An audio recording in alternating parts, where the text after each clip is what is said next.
folks. Welcome back to Ancient of Days. This is William, or Bill Schnoebelen. Welcome to life.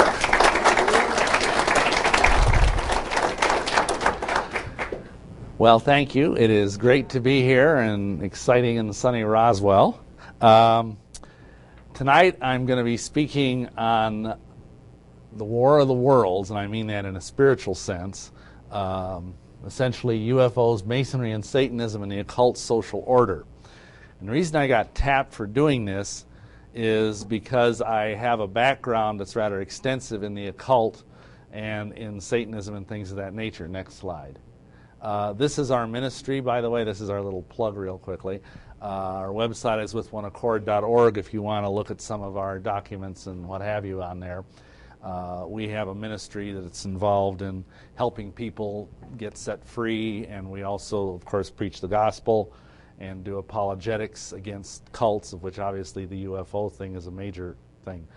Okay, next slide. Essentially, I've been a student of the UFO phenomenon longer than anything else that I've done, except for the fact that I was born a Catholic. I didn't have anything to do with that. So I've been involved with it on and off ever since 1963. And I think there may be a correlation here, because in my experience, and I've talked to some of the other people here that do this kind of work, and we all pretty much agree that for most people that are victimized by UFO-type phenomenon or are obsessed with it in some other way, it's because, in fact, they have some kind of occult involvement. And that seems to be the case with me. In my case, oddly enough, I had a nun give me a book when I was in, 8th grade by Frank Edwards. I'm sure a lot of you have heard of him. He was one of the kind of Fortean type writers that did a lot of stuff with UFOs. That just totally got me hooked on UFOs. Since that time, and I'm just going to run through this real briefly because we've got a lot of stuff to cover tonight, I was told in college, I wanted to be a priest. My whole life, I've been obsessed with religion, as you'll see by the time we're done here tonight.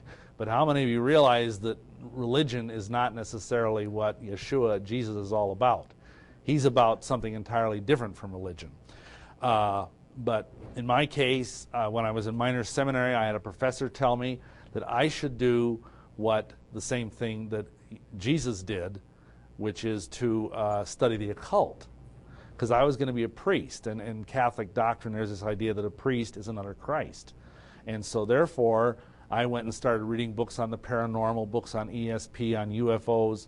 And by the time 1968 rolled around, I was a sophomore in college, I'd been initiated a first-degree witch.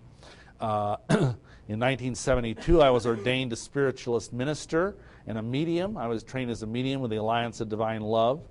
I became a Druidic high priest in 1973, July. I became a Wiccan high priest in September of that same year. Now, for reasons that are best left undiscussed, that same year I also made a legal name change to Christopher P. Sin, S-Y-N, because supposedly that had numerological and karmic relationships that I was supposed to fulfill. In 1974, August, we moved to Milwaukee to start a network of covens there. In 1975, in Milwaukee, I began studying Masonry. I was made an entered apprentice that year in Heartland Lodge number 122. In 1975, I read the Satanic Bible for the first time and ended up joining the Church of Satan. This gets more bizarre, don't worry. In 1976, I was ordained to the Old Roman Catholic priesthood, because you can't be a Satanic priest until first you're a Catholic priest. In 1976 November, I was raised to the sublime degree of a Master Mason, although there's really nothing sublime about it. But 1977, I was made a Knight Templar, which is 10th degree York Rite. Oh, I forgot to say, next slide. This is me as a brand new witch. This is sort of my hippie period. This is taken in 1969. And so as you can see, I got a lot of gray hair since then. And believe it or not, most of this happened all in one night, and if I have time, I'll tell you that story. I became a warlock in the Church of Satan in April of '77. I was made a bishop in the Gnostic Catholic Church, which is a Crowleyan version of the Orthodox Church, in July of that year. In 1977 September, I was created a 90th degree Mason in the Rite of Memphis Mitzrayim. I was also brought into Voodoo that year. And finally, my last step before getting born again, in August of 1980, I was baptized a Mormon. And that same year, I was also made a Shrine Noble, a 32nd degree Mason, and I got a master's degree in theology from a Catholic seminary. You think I was a little confused spiritually? So let's see, at the same time, I was a Mormon, I was getting a Catholic theology degree, I was a Shriner, and supposedly you can't be a Catholic and a Mason at the same time. And I was also practicing Voodoo, and, you know, one thing I didn't mention, I was also a practicing vampire. So, pretty bizarre stuff. Well, I finally received the Grand Sovereign Inspector General 33rd degree in Continental Freemasonry. That means it was a degree from Europe, not from America. Then I attained 34th degree in the Palladium in January of 1981. In May of that year, I was finally, change the slide here. This is a picture of me as a satanic priest. As you can see, I kind of cut my hair and stuff, but actually, this was taken right about the time I have short hair at that time because I had to work as a security guard, and that's the funny thing. I mean, everybody tells you, if you join the satanic religion, you'll get wealthy and rich and powerful beyond your wildest dreams. And I was working as a security guard for minimum wage, so it just shows you the devil's a liar. Amen. Anyhow, the funny thing that happened to me on the way to being a Mormon, I was called to be an institute teacher. Now, the Church Institute of Church Educational System is an adult education thing. It's an arm of Brigham Young University. And I was asked to teach a course in the New Testament. See, the amazing thing you've got to understand about my story is even though I had a master's degree from a Catholic seminary in theology, I never read the Bible. I had never read Paul's epistles, even though I took a course in Pauline theology. Got good grades in it, too, but for all the good it did me. So, for the first time in my life, I had to actually read the entire New Testament from cover to cover. And you know, you probably heard the expression, how a broken clock is right twice a day. Well, that's true of the Mormon Church. They got one thing right, at least. They used the King James Bible for their Bible. So I actually read through, and the more I read in the Bible, the more I realized that Paul could not have been a Mormon. I realized that I read, Galatians 1:8 about if I or an angel from heaven preach any other gospel than the one that I have preached, let him be accursed. And I also read 1 Corinthians 15, which of course says, Paul defines his gospel. He says that what I delivered unto you is that Christ died on the cross and he rose from the dead and was seen of many.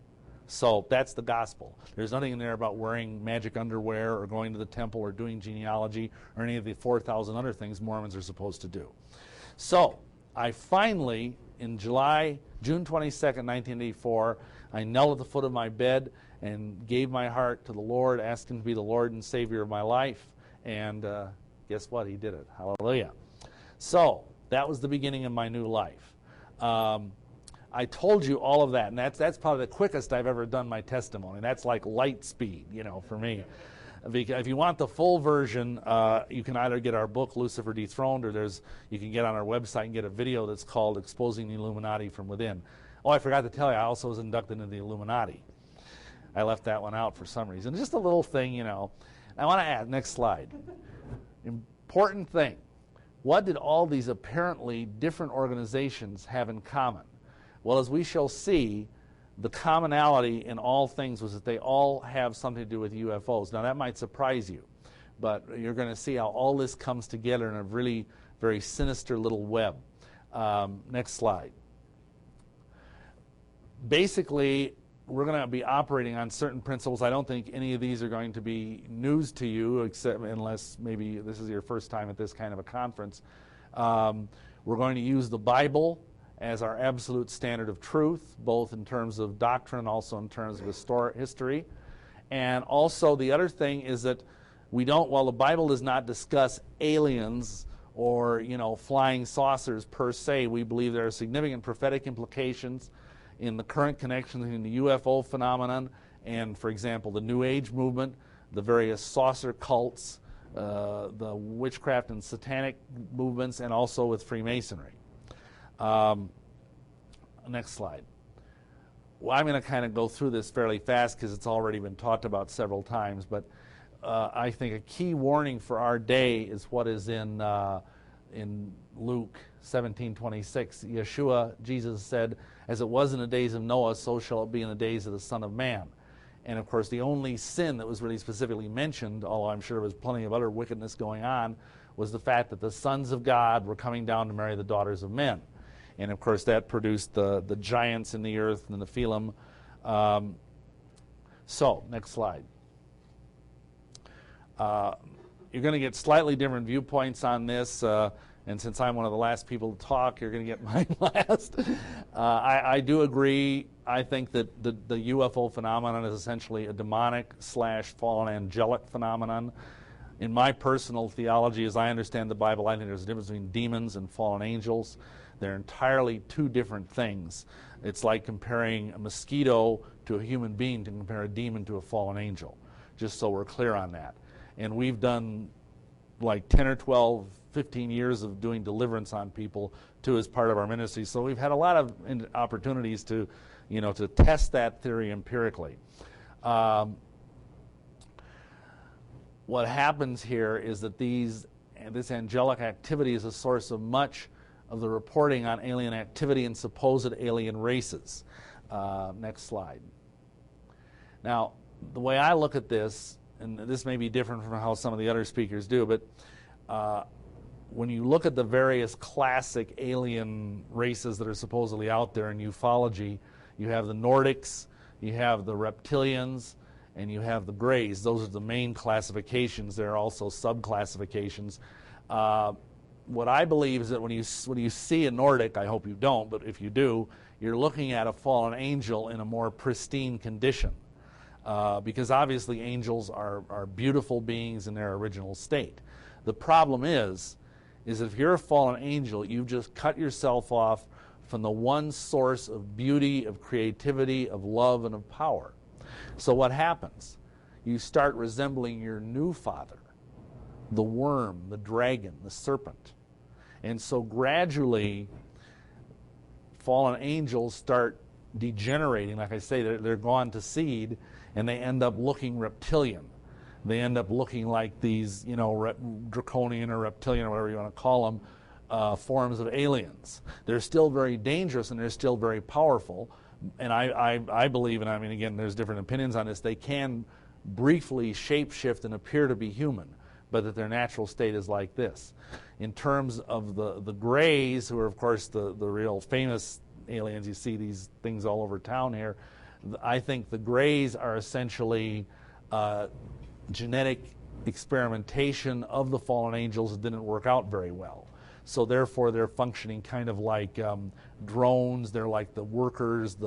I don't think they're very smart. In my experience, they're kind of almost robot-like in what they do. So that's how I look at things. And so I think there, in my humble opinion, I think there really are, fallen angelic technologies out there. I think there are spacecraft or whatever you want to call them, aircraft, that really do exist in the physical plane. I don't think it's all just, somehow spiritual or holograms or whatever. But again, that's not a thing we need to debate. Next slide.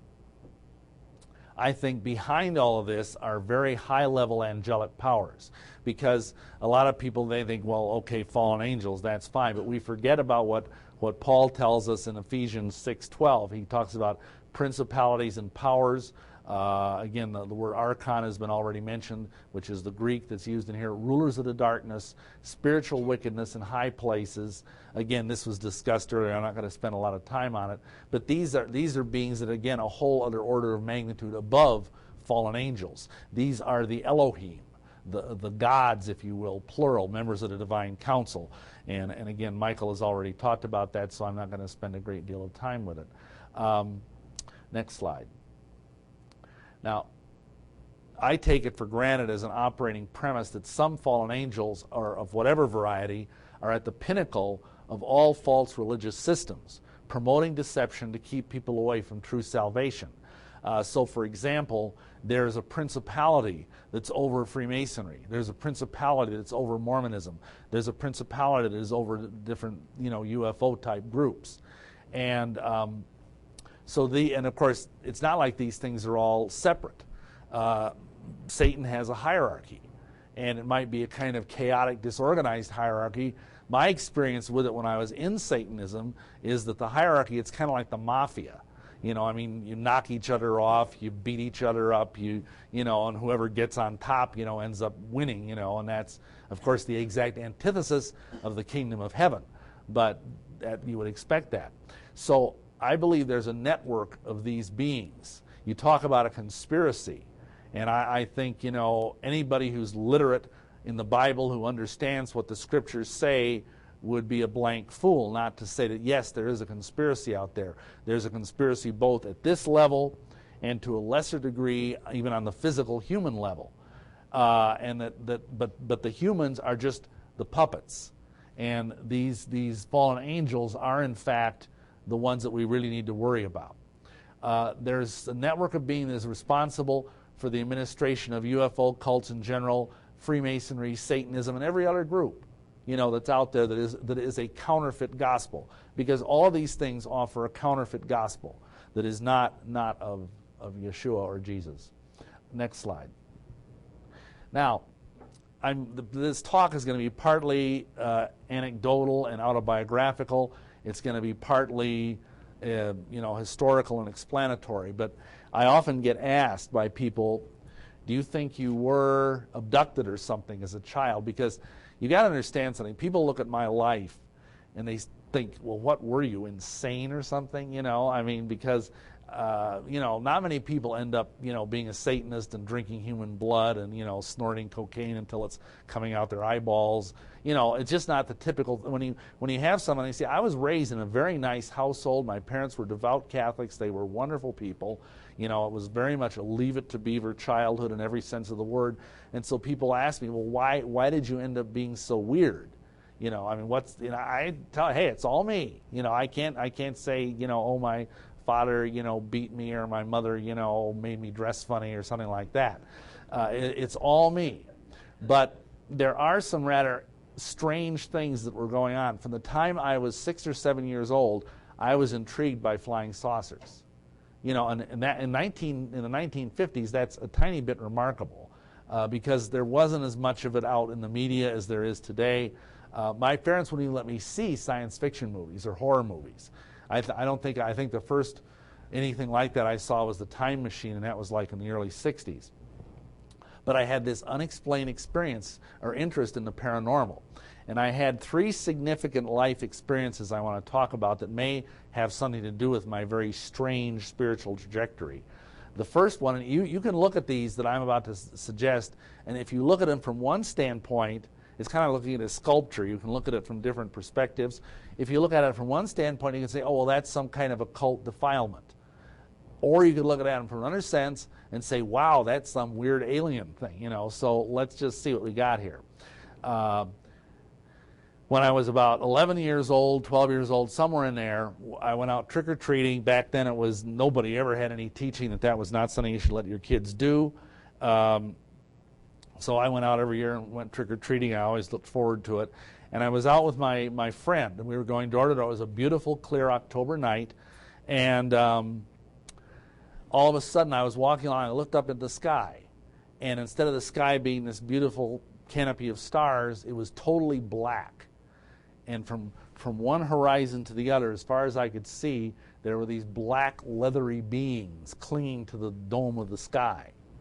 They looked half like bats and half like something else. And they had red eyes, and those red eyes opened. And they blinked down at me, and I felt this shiver go through my entire being. And I was just sort of transfixed by this. And my friend had kept walking. And he all of a sudden turned around and realized I was like 10 feet behind him. And he says, hey, Bill, what's going on? And I looked at him, and I looked up, and it was the sky again. But I felt somehow unclean. I felt like I had been touched by something, even though at that age I didn't even understand what that meant. But I felt like I needed a shower. Well, a few years after that, and I'd already started getting interested in the occult, every other summer, my parents would go up to Rhinelander, Wisconsin, and they'd rent a cabin up there, and we'd spend a week on this lake up there. It was very nice. Although I don't know if any of you have heard about Wisconsin, but Wisconsin is like the strangest state in the Union. Amen? You know, and it's not just because they're cheeseheads or something. I mean, there's an awful lot of weird people in the north woods of Wisconsin. And I lived in Wisconsin for 10 years, so I think I can say that. I mean, this is a state that produced Jeffrey Dahmer, that produced Ed Gein, that, you know, and those are just the famous ones. There's all sorts of, there's actually a whole book about this. It's called Wisconsin Death Trip. And if you go up in north woods of Wisconsin, you're going to see some things up there that are totally bizarre. Well, what happened to me is my parents had gone out and they left me in the cabin, and I was sitting on the dock looking at this beautiful, pristine lake at night, you know. And all of a sudden, the trees started moving like they were blowing in the wind, but there was no wind. It was as still. In fact, the first thing you got to worry about is when all of a sudden all the little night creatures shut up. Amen. You know, that's when you need to start worrying, because there's no crickets, no frogs, no nothing, you know. And all of a sudden all the trees were going like this in utter silence. There was no wind. And the hair just kind of stood up on the back of my neck. I was sitting on this dock cross-legged. And then all of a sudden I started hearing this wind, like this gale force wind, but the trees stopped moving. And I was looking across the lake, and I could see the cabins on the other side of the lake, and all of a sudden something loomed up on the horizon and blotted out the stars. And it rose and it rose, and it was like this ink blot just covering up the stars. And gradually I could tell what it was. You know how it is up in the north woods. I mean, the sky is so clear.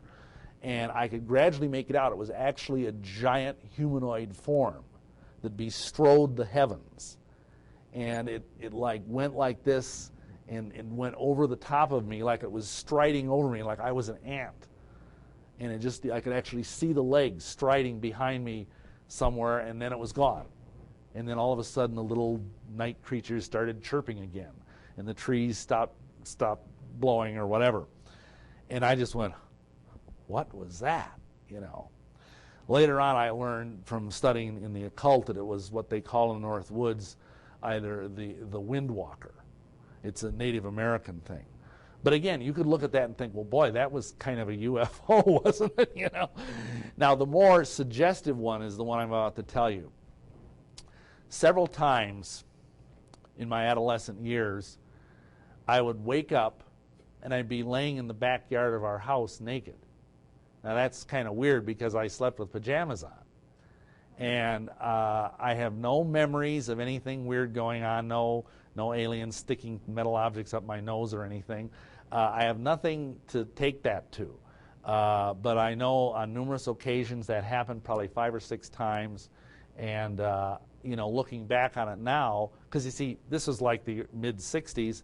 I had not run across the story of the hills and which I think the first documented report of someone having missing time and alien abductions. I just thought I was sleepwalking. And maybe that's all it was, but I guess in the process of sleepwalking, I took off my pajamas. So anyhow, that was I think, something that might have brought me into this realm where I started looking for weird things. Next slide.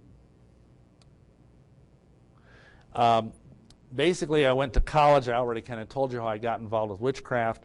And part of we met this man, quite an extraordinary fellow.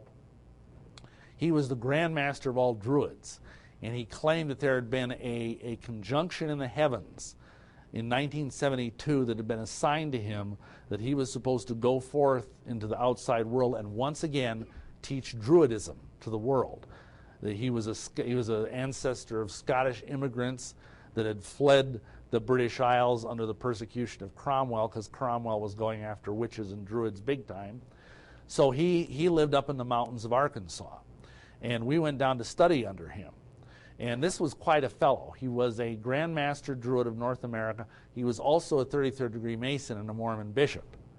So, you know, and the guy had an enormous knowledge of the occult. And the way it worked is he had this like commune type of thing, and during the morning we had to work for him. That was the way we kind of paid off our classes. And then afternoon, we would sit at a picnic table and he would teach us about astrology and the occult and all this strange stuff. And then at night, after dinner, we'd have another, because it was cooler then, you know, we'd have more classes. Now, what was very, very strange is that after about a week of being down there, we were all sitting at this table. It was beautiful, beautiful summer night. And all of a sudden, this silent, and all I can describe it as was a UFO, came over the horizon. And it was like a big round thing, or kind of oval-shaped thing with lights all around it. And it totally silent, and it stopped right over the mountaintop and just hovered there for the entire class. And there was like about 6 or 8 of us in this group. And we all kind of looked at each other like, should we say something? You know, I mean, because he was just totally like, there's a UFO up in the sky. And the thing looked huge. I mean, it was, you know, it looked like the what do they call it, the bottom part of a dirigible, you know, like on the Goodyear blimp, you know, the part that they have the people in, the gondola, that's the word I'm looking for. But it was absolutely silent. We could actually see figures. They appeared to be humanoid figures looking out the windows at us. And finally, after a couple of nights, because this happened like maybe 20 times over the course of the summer, finally we got up the nerve to ask him, well, what is that? You know, and he just sort of smiled knowingly and just sit there and kind of like, let's just get back to our studies, you know. So that was really very strange, because it was the first time I'd ever seen what appeared to me to be a genuine UFO. And it was, I mean, I would guess it was probably 200 or 300 feet above us in the sky. The other thing that happened at that time is we all stayed in tents, and one night we were trying to get ready for sleep, and all of a sudden I felt this presence. Now, mind you, at this time I was a trance medium. I was an ordained spiritualist minister, and I was used to going into trance and having, you know, spirit guides speak through me and ascended masters speak through me, and of course it's all demonic, but at that time I didn't understand that. But this was different. I felt some very powerful presence come into me that I couldn't fight off. And it was this utterly alien intelligence. I mean, it was like something was almost trying to erase my brain and put some wholly other kind of cerebral method of processing stuff in my head instead. And my wife, well, at that time we weren't married yet, Sharon, she realized something was going on, and she started trying to use all of this magical stuff to throw it out. And finally, you know, she loves telling this story. One of many times she saved my life, I think. She jumped on top of me, pulled out her anathema, which is like this witch dagger, and she stuck it at my throat. And she says, basically, you've got one choice, what's ever in there. Two choices, either leave or I'm going to cut his throat, and you won't have a body anyway. And so the thing just whoosh like that, and it left. And I felt totally drained by it. And that's when I got my first gray hairs. So what was that? It could have been just an attempt at possession by a very high-level demonic being, or it could have been something else. Next slide. After that, we moved to Milwaukee because we had 80 people that wanted us to teach them how to become witches. So we went there and got an apartment. 1 week later, got firebombed out of our apartment. At this time, you would start thinking, don't you think some intelligent person would maybe figure out you're on the wrong path here, you know? I mean, you try to get demon-possessed, you get a firebomb thrown in your window, you know, duh. But I didn't get it. And I was also functioning as a trance medium at that time. I'd give readings for people. We were involved with Freemasonry at that time. Also ceremonial magic, and I don't know if you understand, ceremonial magic is what is called high magic. It's kind of like, if you've heard of the difference, like in the Anglican Church, they talk about high church versus low church. Well, high magic is where you get to wear, remember that robe you saw me in a few minutes ago in that one photo? You wear real fancy robes, you have incense burners, you have candles, you have, you know, all of this stuff, and you do very elaborate, some of the rituals take 6 months to perform, things like that. We were also very much into Aleister Crowley. I don't know, probably a lot of you know who he is, but he was basically the leading ceremonial magician and Luciferian occultist of the 20th century. We were into Enochian magic. Now, that doesn't have much to do with the Book of Enoch. That's a magical system that Dr. John Dee, who was the original 007. Did you know that? Dr. John Dee. He was a secret agent for Queen Elizabeth I, and his number was 007. And he also was a very high-level occultist, and he summoned up this angel that called himself Enoch, and he brought through this incredibly complex magical system. It's called Enochian magic. And just to show you how powerful this stuff is, the whole last third of the infamous Satanic Bible is made up of Enochian calls, which are the 19 calls or keys of the Enochian system. And they're very, very dangerous if you know how to use them. Then we also got into Goetia. Goetia comes from a corrupted form of a word that means howling. And it's where you do these real strange kind of incantations that are so far away from any kind of normal human speech, it indeed sounds like you're howling. Next slide.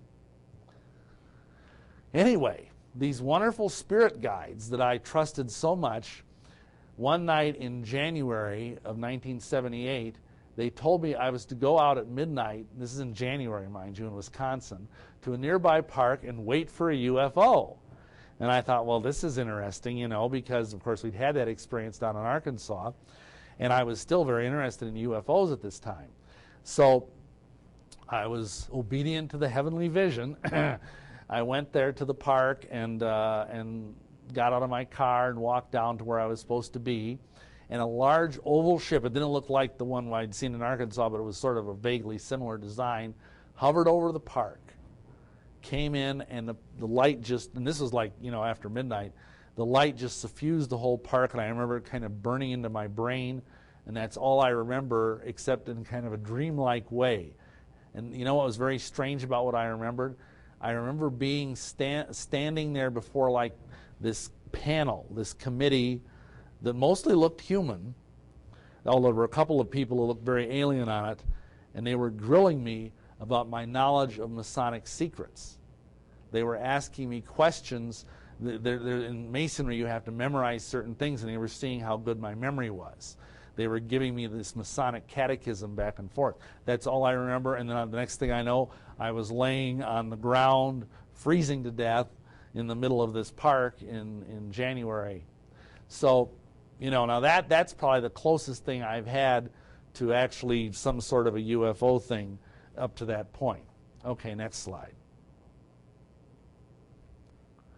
I mentioned Aleister Crowley. We're going to talk about him more now.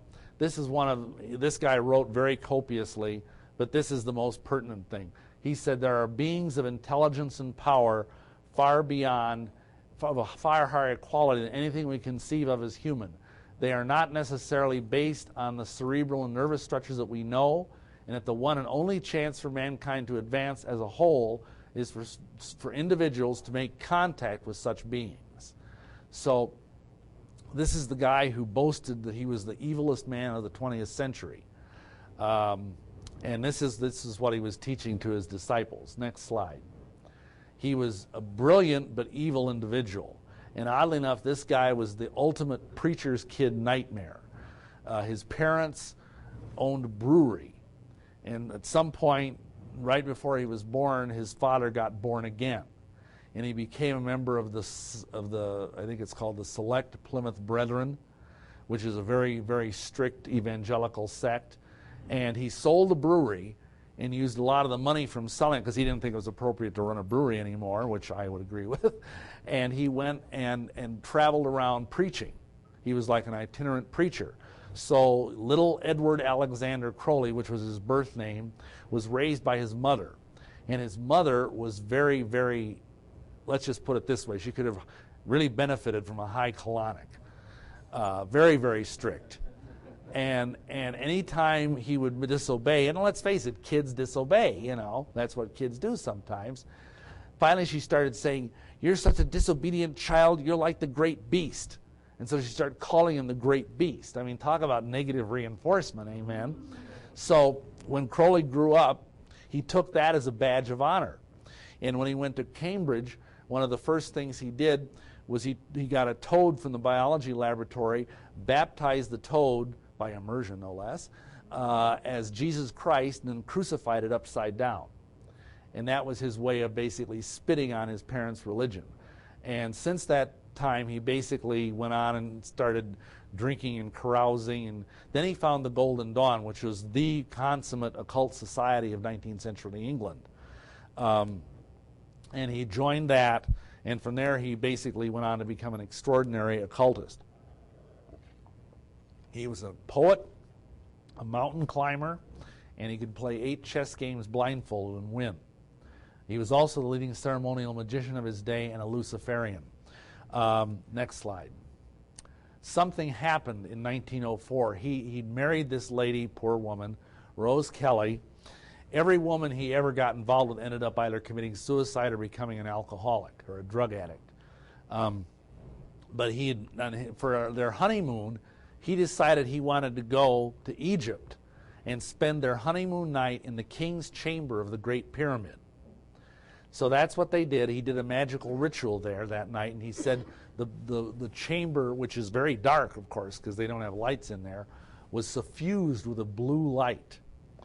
Well, the next day they went to the Cairo Museum to do some, looking around at the artifacts, and his wife all of a sudden walked down to this deserted corridor to the end, and there was this Egyptian artifact that's called a stele, S-T-E-L-E, and she went up to it, and she said, like she was in a trance, "This is Ankh-Nakhonsu." And he went up and he looked at it, and he looked down, and it was exhibit number 666 in the museum. And he had this epiphany. And he thought at that moment, yes, I'm the reincarnation of this priest prince, Ankh-Nakhonsu. So they went back to their hotel room.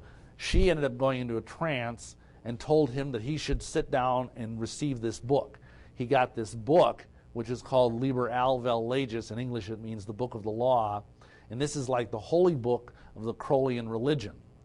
The religion is called Thelema, which is the Greek word for will. And it's cardinal, just like, like in Judaism, you have the Shema, Deuteronomy 6:4, and in Christianity, we have the Golden Rule. Well, the total thing of Thelema was, do what thou wilt shall be the whole of the law, love is the law, love under will. And he believed this was the beginning of a new age. He thought that the Christian religion was part of the Aeon of Osiris, who was a slain and risen God, and that now it was going away, and that the new age would be the Aeon of the crown and conquering child. And this was in 1904. Well, anyway, next slide. The deities that are talked about in this book are called Nuit, Hadit, and Rehur Kuit. And Nuit is a star goddess, Hadit is like her consort, and Rehur Kuit is the hawk-headed god of war. He's often known as Horus, if you're familiar with Egyptian mythology. And Crowley was one of the first magicians to openly talk about gods from other planets or galaxies. In the course of what he was doing, he did what was called the Amalantra working. Next slide. In January through March of 1918, he did one of these very, very elaborate ceremonial magical workings in Central Park West of New York City. And at least one intelligence was brought into physical manifestation. In other words, this being appeared via a magical portal that they opened. They believe they opened the very fabric of space and time and allowed this being to come through. And this is a portrait by Crowley taken from life of what this being looked like. Next slide. Does that look a little familiar? I mean, it's really, the eyes are a little different, but it's very, very similar to the classic gray, alien. This entity identified itself as Lam, L-A-M. Next slide. And this is stuff this guy is Aleister Crowley's successor, Kenneth Grant. Crowley died in 1947, and he is now the outer head of the order of the OTO, which is an occult order, Ordo Templi Orientis, that Crowley was made the head of. And according to him, Lam is a link between the star systems of Sirius and Andromeda. Lam is the gateway to the void. Notice that. It's number 71, and that's in Gematria, which is the Hebrew numbering system, is 71. That's the number of no thing. Lam is a great old one whose countenance is recognizable in all accounts of UFO occupants. Lam has been invoked to fulfill the work set afoot by Aiwass as a reflex of Aiwass. Now, Aiwass is the being that dictated the Book of the Law. He's supposedly like the John the Baptist of the new aeon. Aiwass is a spirit. He's not a human being. Excuse me, next slide. Now, 1 year before Crowley died, and oddly enough, he died in 1947, the year of the Roswell crash, two of his disciples, L. Ron Hubbard and Jack Parsons. Have you heard of L. Ron Hubbard? Sure. The guy that founded Dianetics and Scientology. Anyway, they decided they were going to try and carry this thing further. And they did what was called the Babylon working in 1946 January. And again, this is right before the birth of the flying saucer with Kenneth Arnold and the Roswell crash just a year before that. They did a further magical working, and they called it the Babylon working. And the purpose of this was, in fact, to invoke the Scarlet Woman, who was supposed to be the consort of the beast. Next slide.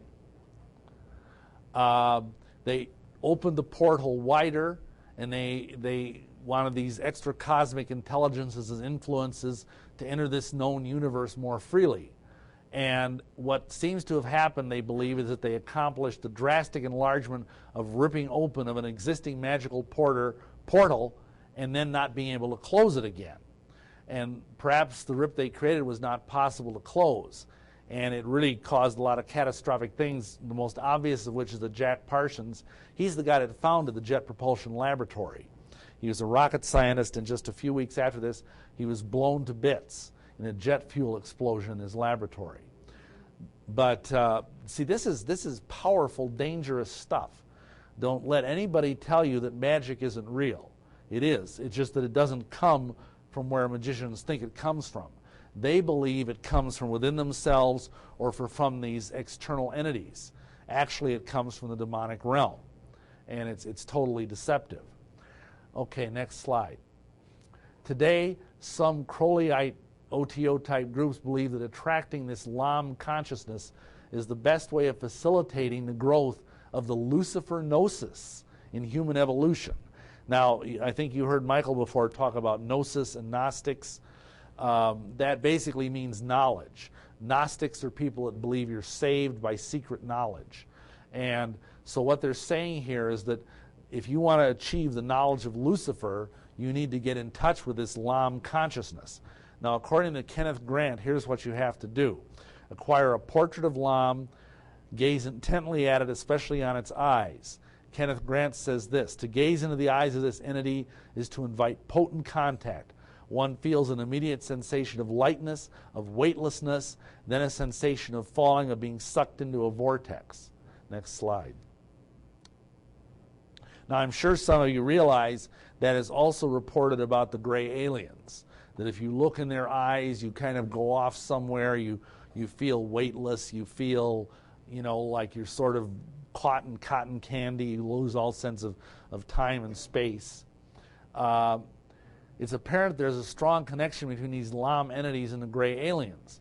Does this mean that LAM and the grays are essentially the same sort of entity with the same agenda? And I would ask this: are the grays being used to further a Luciferian agenda through varieties of black magic and black science? Let me explain what I mean by those two terms. Black magic is obviously more familiar, but in the occult, black magic is magic that is worked for selfish or evil purposes. That's how it's defined. White magic is magic that's used for good purposes, like healing someone or helping someone get a job or something like that. Actually, both black and white magic are evil, but, they're both forbidden by Yahweh God. Black science, though, is something different. Black science is my term, I don't know if I coined it or not, but it's a term I use in my book, Space Invaders. It refers to science that is unorthodox. It's not supposed to exist. Probably some of the things such as Stan Dale was talking about. I'm not saying it's evil science, I'm just saying it's science that is outside the normal pale, and that most scientists would deny it even exists. Okay, next slide. There's another strange piece to this puzzle, and some of you may have heard of him. Howard Phillips Lovecraft died in 1937, born in 1890. He is the author of some very strange, they're hard to classify. They're not science fiction exactly, they're not horror exactly, they're not fantasy exactly. But they're very, very disturbing books. He was born in an upper middle class family in Providence, Rhode Island. He had a lonely childhood, and as a result, he read voraciously. Gee, that sounds like me. I was an only child, by the way. That might go a long way to explain some of my weirdness.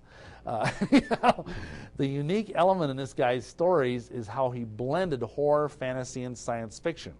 Originally, he wanted to be an astronomer. He wrote, his first story was called The Hound, and he wrote it in 1922. His stories are all subtle, chilling, and very disturbing. Of course, he was writing, like 80 years ago. So his tales are all very discreet. I mean, it's not like you're reading a Stephen King novel where there's blood gushing everywhere or sex or violence or anything. He talks about unnameable horrors and things like that. But he achieves some very, very chilling effects nevertheless. He eventually began writing full-time, and his tales began appearing in the magazine Weird Tales, which was like a pulp magazine, back in 1923. This man never married and spent most of his life as a recluse living with his maiden aunts. With lushly purple prose, Lovecraft created a cosmos full of supposed elder gods and great old ones who were allegedly old when the God of the Bible was young. So these are very, very ancient beings. And what supposedly happened in his worldview is that there were the great old ones, and the elder gods came along and tricked them into trapping them in another dimension. And the elder gods are supposedly good, and the great old ones are supposedly very evil, but they're actually beyond evil and good. Next slide. This slide I got off a website about Lovecraft because we conjured up one of these deities once, and it towered over Lake Michigan. It towered over the Marine National Exchange Bank, which is like 50 stories high. And that, oddly enough, caught very much what it looked like. They're shapeless things. These are the main deities in his system: Yog-Sothoth, Azathoth, Nyarlathotep, Thulhu, Ithaqua, Shub-Niggurath, and Dagon. Of all of these, one is one you might recognize from the Old Testament. Dagon was a god of the Phoenicians. He's a fish god. All of these correspond to certain things. Let me read you what he said. This will give you an idea of Lovecraft's prose. This is what he wrote about Azathoth. Azathoth lives at the heart of the galaxy in what's called the coal sack, the very heart of our galaxy. He's called that last amorphous blight of nethermost confusion that blasphemes and bubbles at the center of all infinity.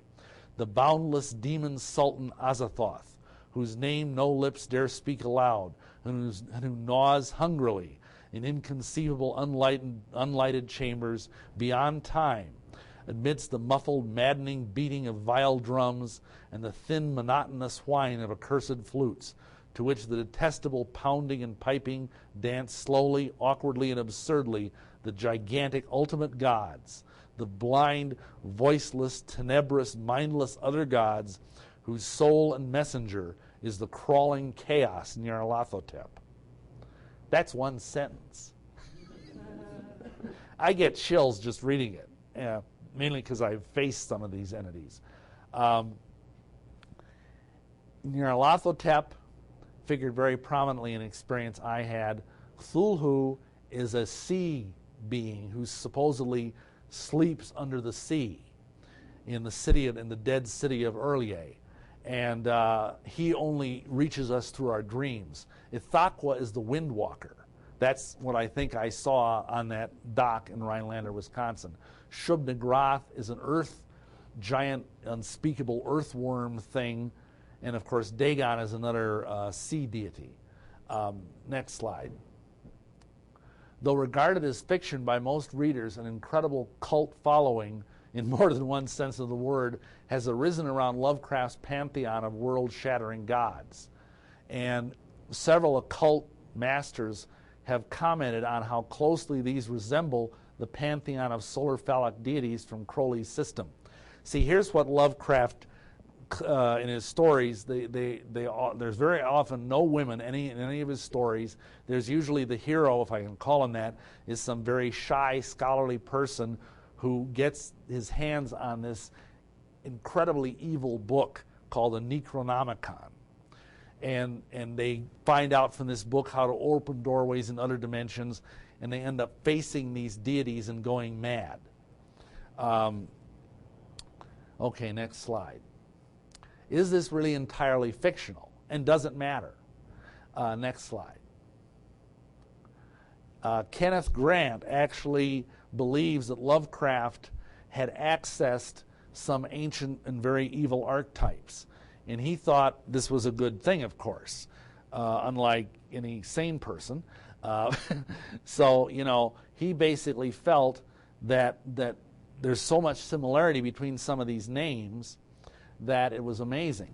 Now, the other thing is that some researchers have discovered, like, one of his stories, let me just preface it by saying this. One of Lovecraft's stories is called A Shadow over Innsmouth. And it's set in this New England town where these horrible half-human, half-sea monster creatures shamble out of the sea, and they go and worship at the Masonic Lodge in Innsmouth. And what they do is they've gradually taken over the town. And all these residents of this town are all like horrible genetic experiments gone awry. And they're like half fish or half frog and half human. Now, what is intriguing about that is Lovecraft's grandfather, according to research that I've read, was an adept of Egyptian Freemasonry, which is a very high-level kind of masonry I was involved in. And according to some researchers, he had access to some of these books. And though Lovecraft claims his works were fiction, he lived his own life as if they were not fiction. Two books that are mentioned most prominently in his work are the Necronomicon and the Von Aussprechlichen Kulten, which means of unspeakable cults. And basically, there is actually a Necronomicon out there that you can buy, and it's actually fake. It's you can go and get it at any Barnes and Noble bookstore, but it's actually a very, very pallid reflection. I've seen the real Necronomicon, and it's very, very dangerous. You don't even want to get near the thing. What's interesting about Lovecraft is that even though he said his works were fiction, he acted like he was haunted his whole life. Though he lived in Providence, he was terrified of being near the ocean. He lived the life of a hermit and a recluse, mainly communicating with friends by mail. He seemed to have a morbid terror of ever going underground. He wouldn't go into a basement. He would never go into a subway or anything like that because he knew that's where these beings lurked. He was morose and sickly and died at the fairly young age of 47. Next slide. But how does this all fit in with UFOs? Well, for the first time in fiction, Lovecraft was portraying transdemonic entities as if they were science fiction characters from distant space or time. Whether by chance or malignant inspiration, he captured the concept of incredibly alien entities who come to Earth and destroy and corrupt the souls of men. Next slide. This was a spiritual war of the worlds, and it's actually very close to the truth.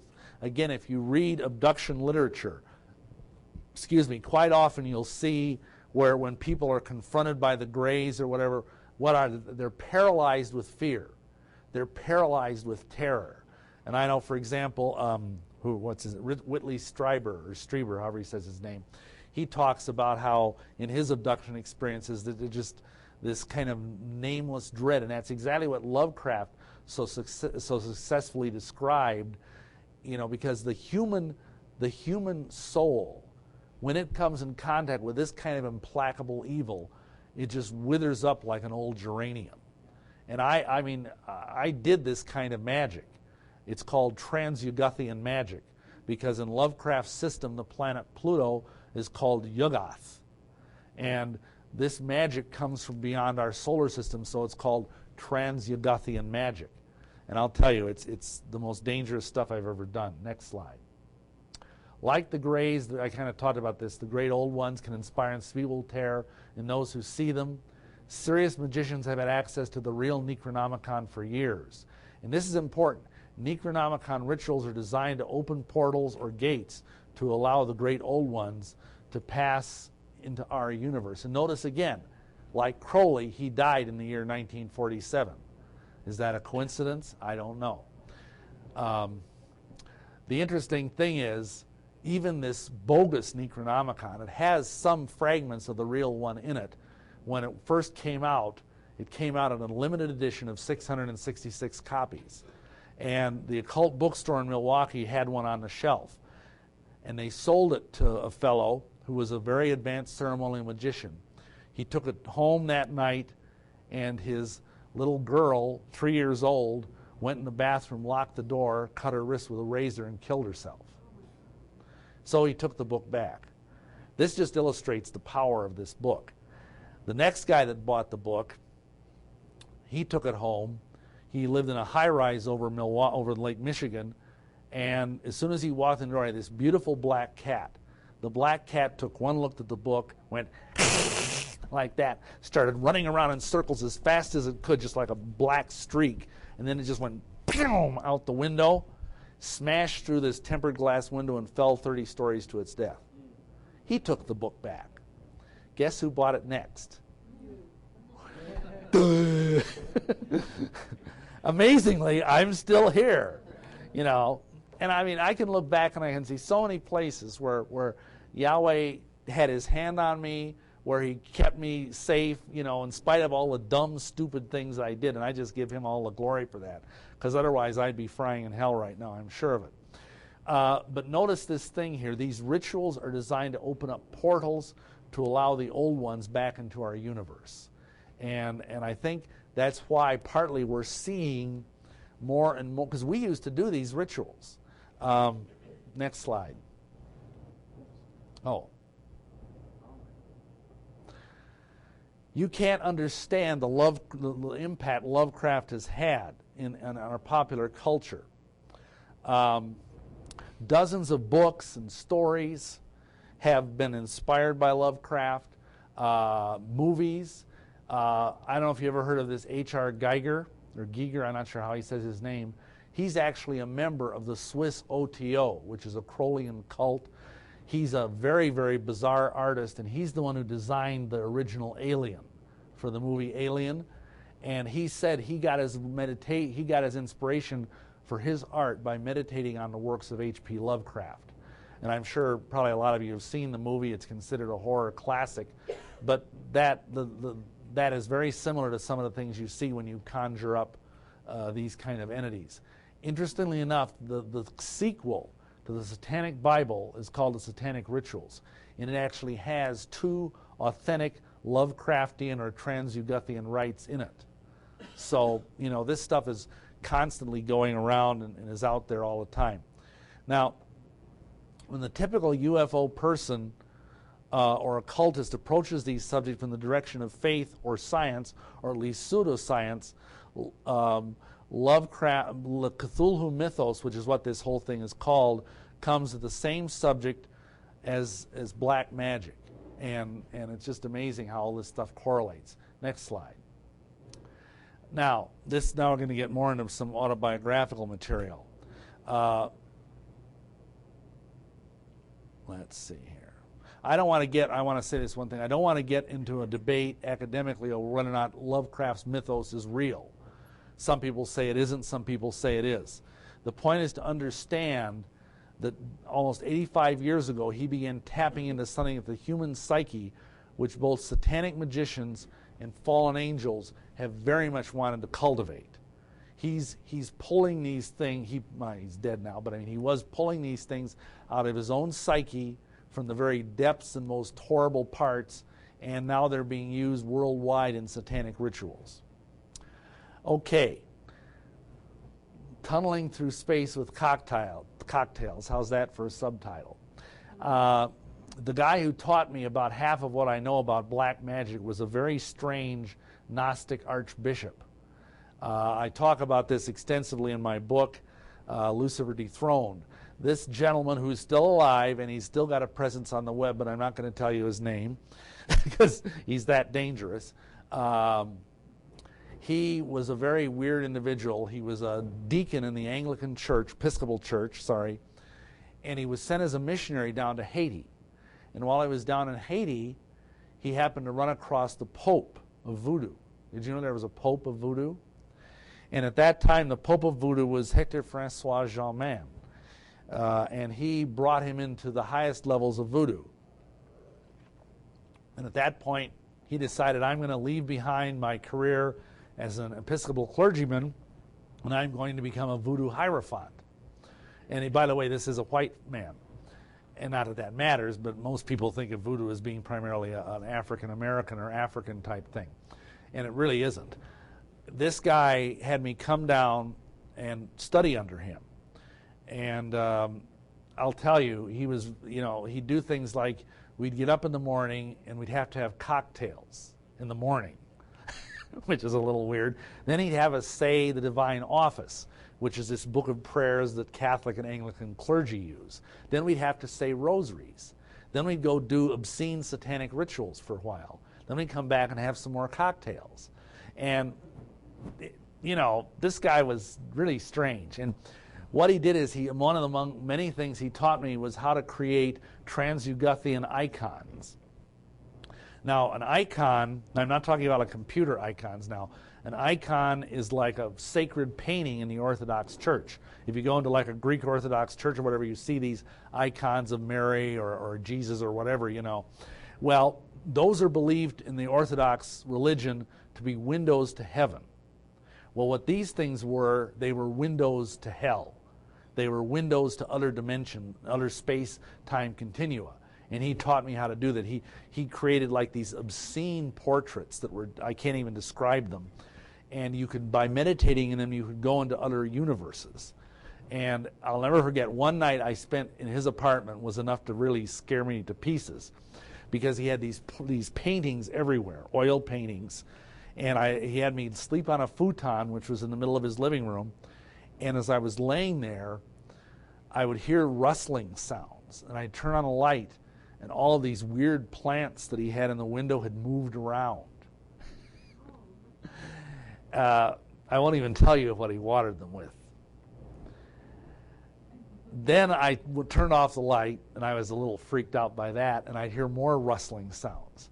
And I'd turn on the light, and the paintings on the wall had moved around. And at that point, I got out my rosary. It's like, Anton LaVey sleeps with a nightlight, right? And here's a great satanic priest, and I'm, I heard more rustling sounds. I turned on the light again. The paintings had moved some more, but not only that, the content of the paintings had changed. The figures in them had moved. And, I still get goosebumps about it. Anyway, the key thing that he taught me was how to open up portals to Sirius B and thence to Universe B. Let me explain what that means. You've probably heard, I think you heard, in fact, Michael talk earlier about the star system, the star Sirius. Sirius is a red giant star that's the most prominent star in the heavens. And it's in the Canis Minor constellation.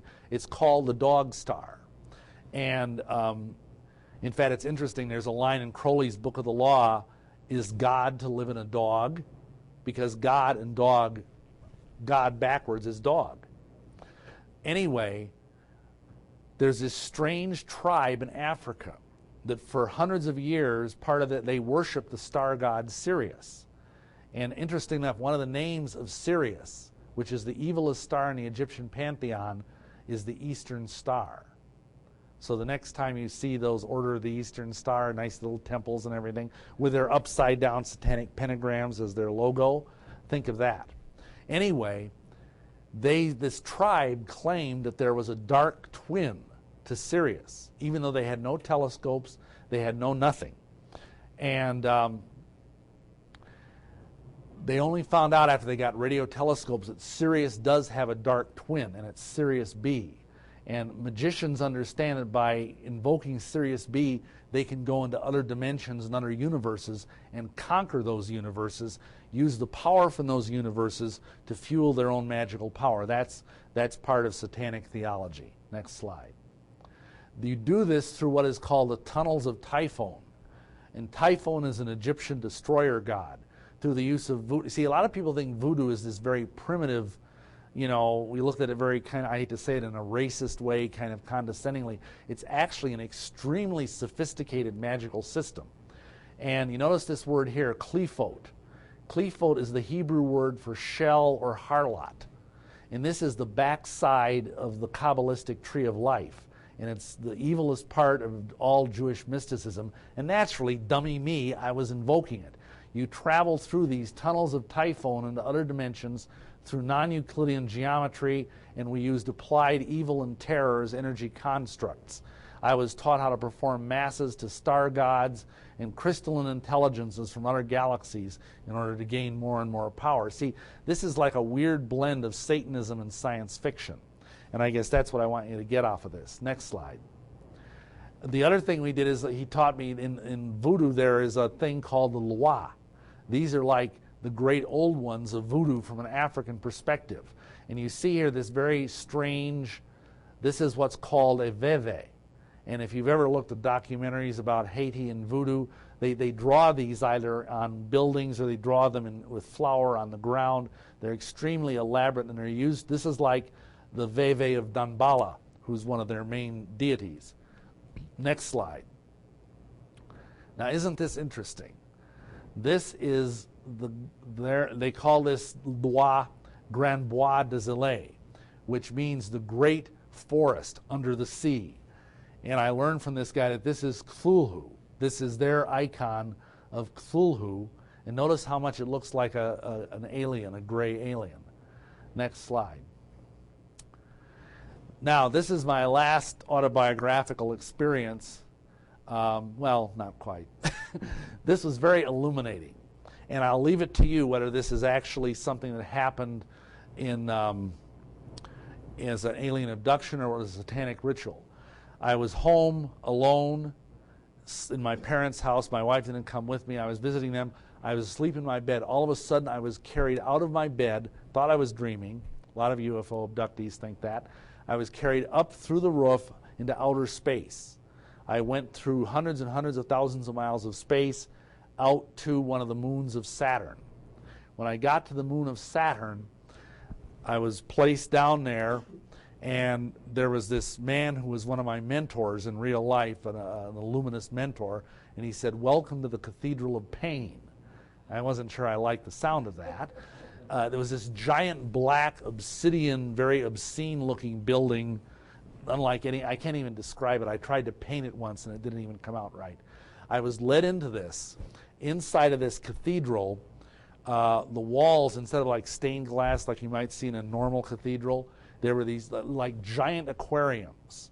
And this ghostly blue light from these aquariums illuminated the cathedral. And floating in these giant tanks were hundreds of mutilated naked human bodies. Hundreds of them. Children, adults, men, women, didn't matter. And I was led up to this altar, and I was made to be strapped down on this altar. And all these people came out in black robes, and they were chanting in French, blasphemous things. Don't ask me why French, but they were. And then all of a sudden, on this throne in the distance, which I hadn't noticed before, this being started manifesting, scintillating.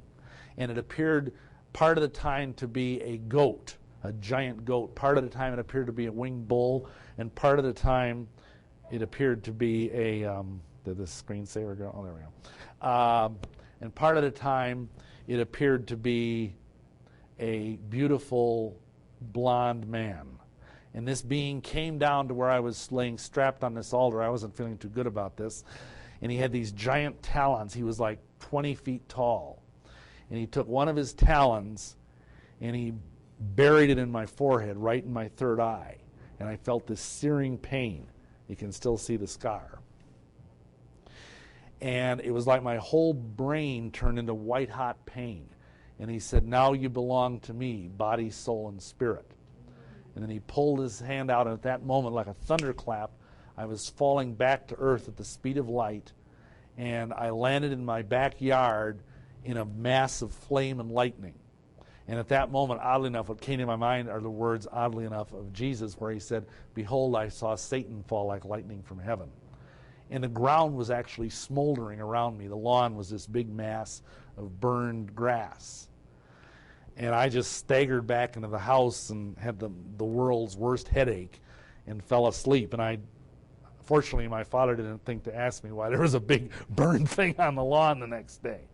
Now, what was that? Was that an alien abduction? Was that a satanic initiation? You decide. Next slide. Finally, the Mormons have been mentioned a couple times, and I don't want to let anything I'm saying here be taken as that I'm attacking Mormons. Most Mormons are wonderful people, but a lot of them, if you know them, are obsessed with UFOs. If you look at the original story of how Mormonism started, Joseph Smith claims that he went off to pray into this grove that now Mormons call the Sacred Grove in upstate New York, near Palmyra.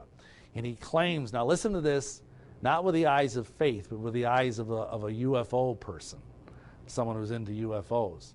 He claims that as he was kneeling and praying and asking God for wisdom about what church to join, all of a sudden this column of light came down from the heavens, and he felt enveloped by darkness.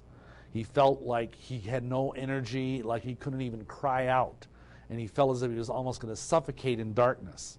And then all of a sudden, from out of this light, two beings appeared, glowing in white.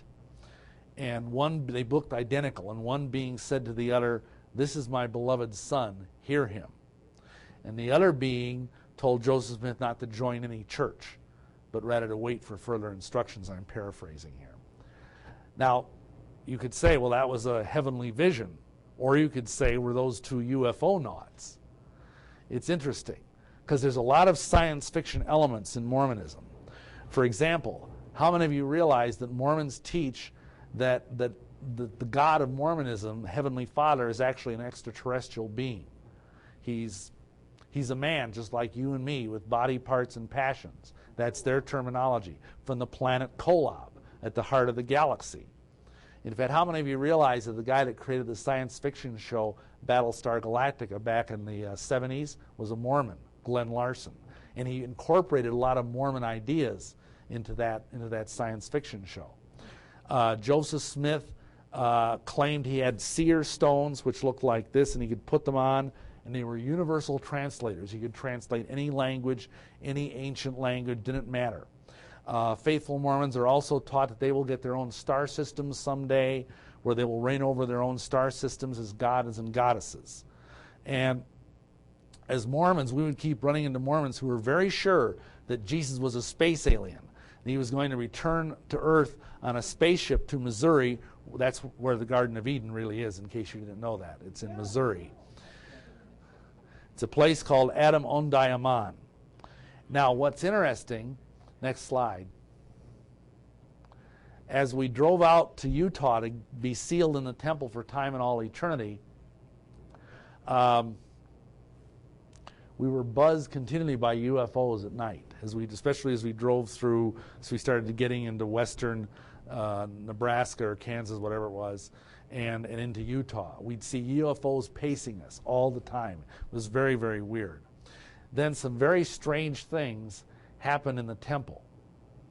When we went to the temple, my wife gave a secret word that she had been given by the Grand Master Druid to be entered into the Mormon computer, because they used computers to track their temple attendees. This is even way back in 1981. As soon as they typed the word in, the entire computer system crashed.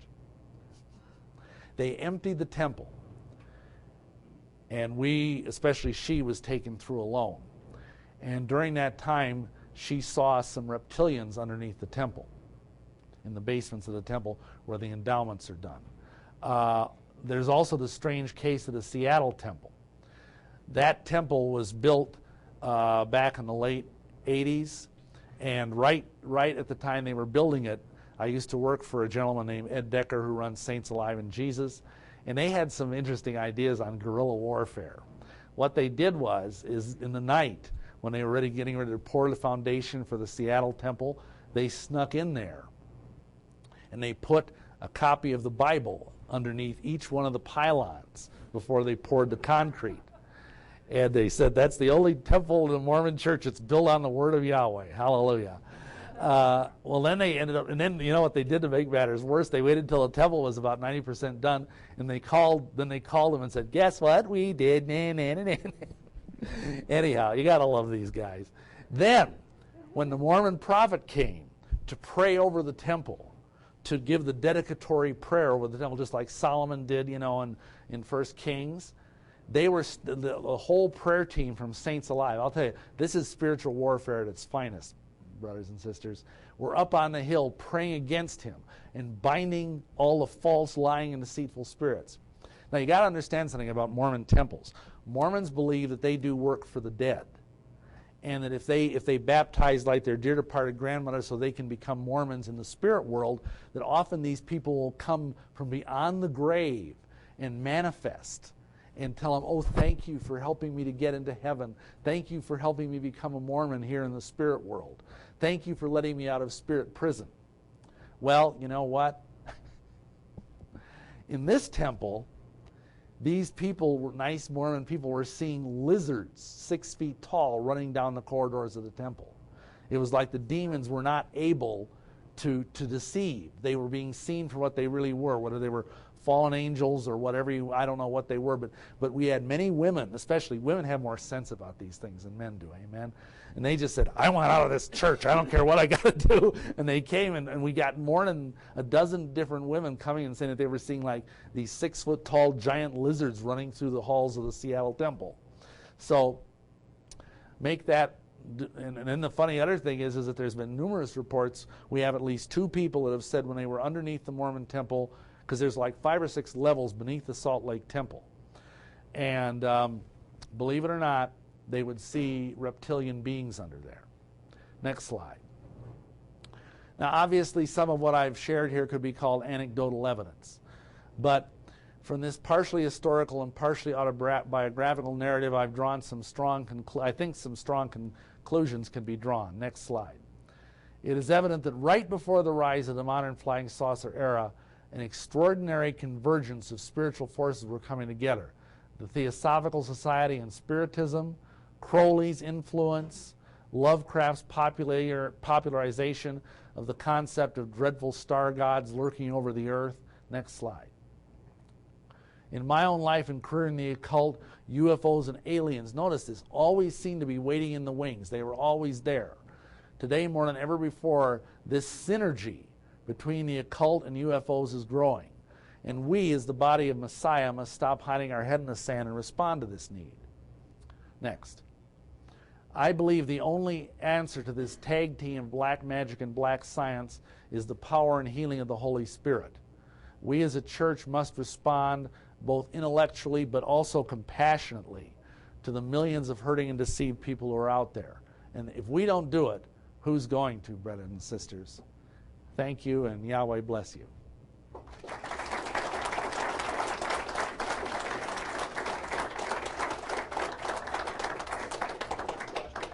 Yeah, if you have time. We'll start 5 or 10 minutes late on Patrick or 10 or 15. I have a question. Yes. Baptism of the dead and the what does that do and what is that for? The question is, what is the baptism for the dead in the Mormon church? They believe that everybody who dies without hearing the Mormon gospel is basically put in a holding pattern in spirit prison, in the spirit world. And then that's why they do all this genealogy work. And they believe that if you, like when my grandfather died, for example, I went and got all of his information, and I took that information to the temple, and then I went through and did all of this stuff for him by proxy. And the baptisms, you're baptized by proxy for these various dead people. And they believe that at that moment, up in spirit prison, 2 Mormon missionary angels go to this individual and say, "Here's the Mormon gospel, do you accept it or not?" And if they say yes, let out of spirit prison and they go right up to the celestial kingdom. Now, what it does in reality is absolutely nothing, except give the Mormons something to do. You know, but I mean, like for example, Martin Luther is now a Mormon. John Calvin is now a Mormon. John Knox and Zwingle, all the great reformers are all Mormons. They've all been baptized from beyond the grave. So it's satanic ceremony? Well, it's only satanic in the sense that it's a deception. I mean, it's not in any way, there's nothing sinister about it. they don't really baptize dead bodies, but yeah, I mean, they. Yeah, no, I've experienced it. Okay. That's what I was asking. Yeah, yeah, that's the idea. Did you have a thought? I was just gonna ask, is that when Paul talks about the baptizing the dead, baptism of the dead in 1 Corinthians, I think it's 15. Yes. Is that what it's referring to? Well, Or similar? that's the verse the Mormons use to hang that practice on. And you go to 5 different Bible commentaries, you'll get 5 different explanations, and I don't really think we know for sure what Paul was talking about. Yes, sir. I'd like for you to stick your neck out on the line. I hear that as a Mormon, that you have to go through a temple ritual to slit your throat, spill your bowels. If you let go of the secrets that happen there. Could you tell us? And also that they're very similar to Masons, and the Mormons do the exact same thing. Could you elaborate on that a little bit more? Okay, he's asking about if there are like penal things in the Mormon religion, in the temple, that involve swearing oaths and stuff that are similar to Mormonism, Masonry, and yes, they're very similar to Masonry. You like for the first sign of the Aaronic priesthood in the temple is you go like this. That's also the dew guard or the penal sign of the entered apprentice, which is the first degree in Masonry. Now, just since we wrote our book, Mormonism's Temple of Doom, back in 1987, the Mormons cleaned up their temple rituals a little. They got rid of some of that stuff. But back before, like it was 91 that they made the change. Back before that, all that stuff was in there. Yeah, you'd be making gestures like you're being disemboweled or having your body cut in two, things like that, yes. Someone that. Have you met the angel Moroni? Only when doing demonic deliverance. He asked if I'd met the angel Moroni. Moroni is the angel you see on top of the Mormon temple spires, and he's supposedly a dead prophet. They believe when you die, if you're righteous, you become an angel. So he's like a dead prophet from the ancient Americas. And yeah, oddly enough, Moroni shows up as a demonic strongman with Mormons when we pray for them to be set free. Yes, sir. What group that you didn't mention that you're affiliated with? Jehovah's Witness? Never was Jehovah's Witness. I don't know if you had any information on them compared to these other groups. And also, some of your comments and your own personal religious experience now almost sound to me some of the words like Messianic Jew type experience. Can you share a little bit about your current faith right now? I mean, some of the language things. I didn't know. I am Torah observant. I do go to a Messianic congregation. I learned partially as a Mormon that when I did genealogy that I had some Jewish blood in my ancestry, and so that's why I use the name Yahshua or Yeshua, and why I use the name Yahweh is because those are the ancient Hebrew names for the Father and the Son. So I guess we're out of time at this point. So thank you. I know I went over time, but bless you and thanks for your patience.